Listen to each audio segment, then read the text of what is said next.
Motion in One Dimension, Chapter 2. Movement is a central part of the universe in which we live, whether at the scale of atoms, about 10 raised to power minus 10 meters, or at the scale of our planet's distance from the Sun, about 10 raised to power minus 11 meters. We live in a world that is constantly changing and moving. The movements of animals, of the vehicles, the rivers are easily observed.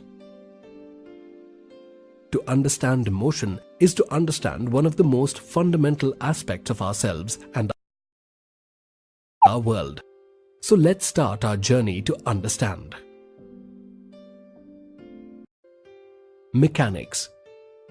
The branch of physics which deals with the motion of objects under the effect of derived from a Greek word kinema, meaning motion, is a branch of physics which deals with the motion of a body without taking into account point. Distance is defined as the actual path followed by a body between the points